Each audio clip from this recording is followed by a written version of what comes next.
Hello everyone, this is Defense Politics Asia and a quick update over at the Kharkiv Front. So over the Kharkiv Front, the Russian forces continue their operations in the Kharkiv region.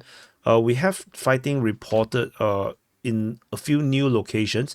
I'm not sure this is fighting or something else, but so there's fighting reported at Sotnytskyi Kozachok, and this one is actually very serious one because it's reported by the Ukrainians. They say the fighting continues near Sotnytskyi Kozachok, and this is one, and then Veterinane. There's shelling reported north of Ruska Lozova at Vasily. There's attack at Turnover at this region. There's I can't remember.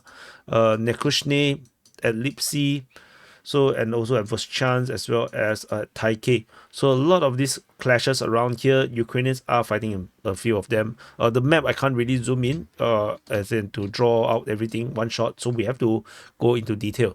So over at the Sotnytskyi Kozachok, UDPA reported that there is fighting reported in this area here. Particularly, they say that the situation is now getting worse after the rotation of units, and they say that the Russian forces are operating in sabotage groups. So which means that Russian forces are sending special forces into Sotnytskyi Kozachok to disrupt Ukrainian forces.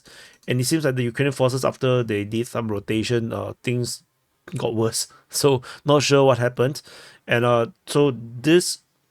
and the fact that they say that it's sabotage group means that this is just harassment. They're trying to chase the Ukrainians away from this area here, and rather than just outright conquer. Because if you have enough disturbance, they may just give up defending that place.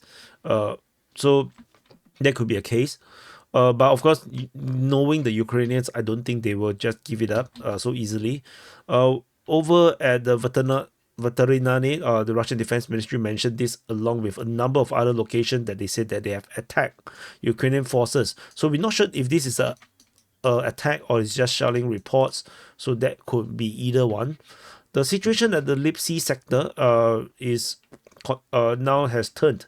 The Russians have now gone into full offensive mode around here, as the Ukrainian counter-offensive operation in this area have stopped. The counter-attack have not worked out.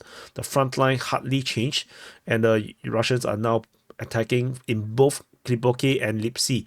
So yesterday's sit rep, I mentioned that there's a possibility that the Russians may have captured Klipoke. Maybe that's not accurate. Maybe. We're not sure, because there was no report about fighting at Klipoke.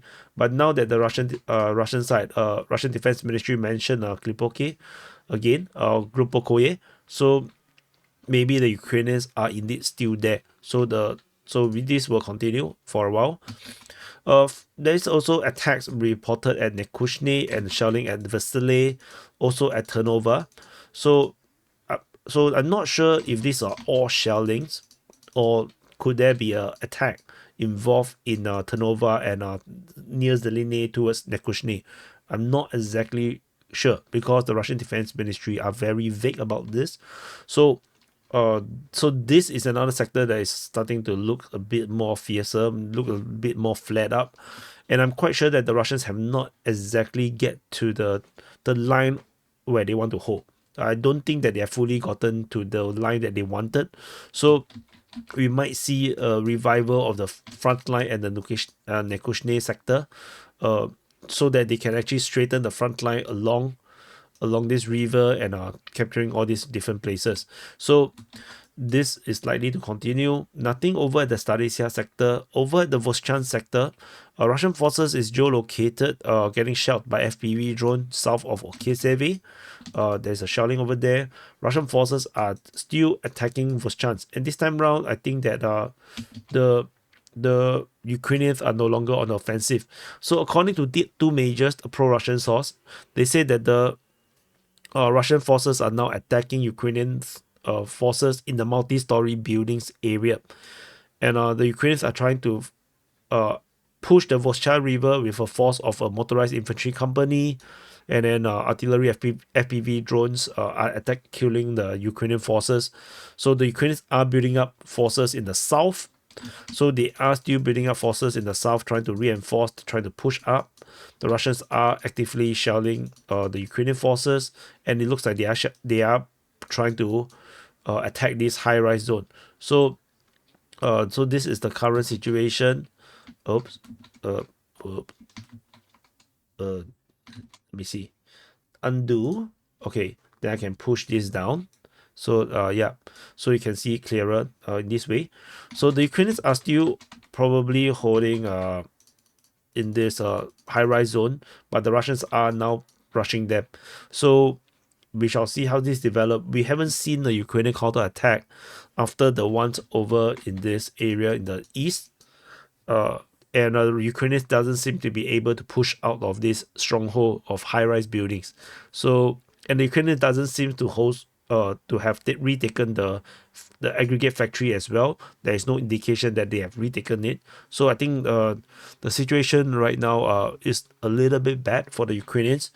So and over east of this Voschansk, Battle of Voschansk, Russian forces are also reportedly attacking Taikei, according to the Russian Defense Ministry.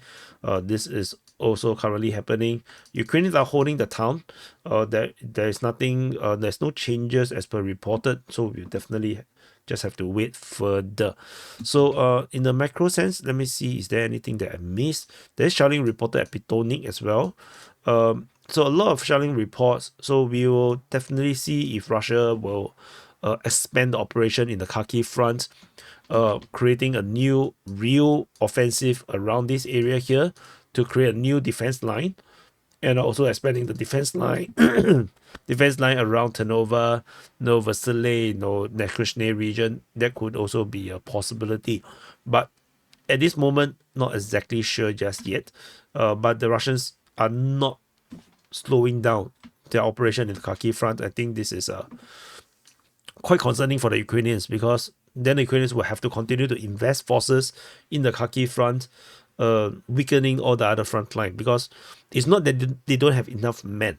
I don't think Ukrainians, of course, recruitment wise, they are having some problem, but it's not about not enough men, but not enough trained, good, well-trained men. I think that is the problem now.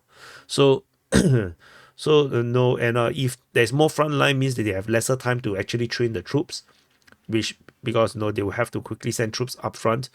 I think that is the main thing. It's the management of the manpower. So anyway, thank you for watching. So do press the like button, subscribe, and I'll see you guys in the next update.